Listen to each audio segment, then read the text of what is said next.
Hola, soy Mariana Romero y hoy vengo a presentarles El corazón del actor, una narración escrita por Edgar Allan Poe. Acompáñenme.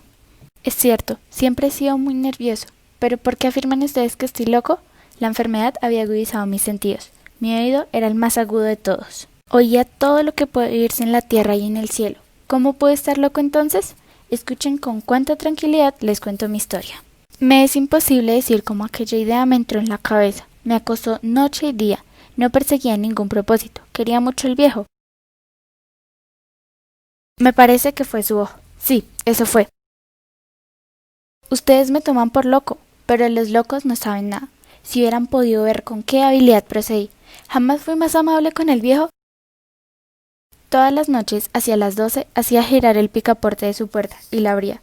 Cuando la abertura era lo bastante grande para pasar la cabeza, levantaba una linterna, completamente cerrada, de manera que no se viera ninguna luz, y tras ella pasaba la cabeza. La movía lentamente, a fin de no perturbar el sueño del viejo. Y entonces, cuando tenía la cabeza dentro del cuarto, abría la linterna cautelosamente. La iba abriendo lo suficiente para que un solo rayo de luz cayera sobre el ojo de buitre. Esto lo hice durante 7 noches, pero siempre encontré el ojo cerrado, por eso me era imposible cumplir mi obra. Al llegar la 8ª noche, procedí con mayor cautela que de costumbre. Jamás había sentido el alcance de mis facultades. Apenas lograba contener mi impresión de triunfo. Quizá me oyó, porque lo sentí moverse repentinamente en la cama, como si se sobresaltara.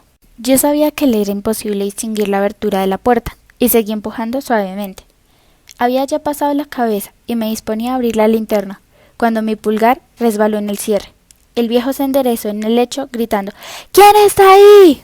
Permanecí inmóvil, sin decir palabra. Durante una hora entera no moví ni un solo músculo, y en todo ese tiempo no oí que volviera a tenderse en la cama.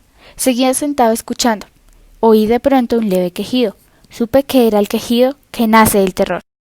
Comprendí que había estado despierto desde el primer leve ruido, cuando se movía en la cama.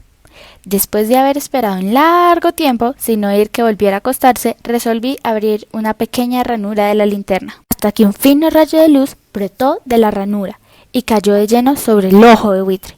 Estaba abierto de par en par, y yo empecé a enfurecerme mientras lo miraba. Lo vi con toda claridad. En aquel momento llegó a mis oídos un resonar apagado y presuroso. Aquel sonido también me era familiar. Era el latir del corazón del viejo. Aumentó aún más mi furia. Pero me contuve y seguí callado. Sostenía la linterna de modo que no se moviera, tratando de mantener con toda la firmeza posible el haz de luz sobre el ojo. El infernal latir del corazón iba en aumento.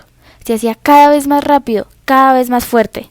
Y ahora, a medianoche, en el terrible silencio de aquella antigua casa, un resonar tan extraño como aquel me llenó de un horror incontrolable. Sin embargo, me contuve, pero el latido crecía cada vez más fuerte.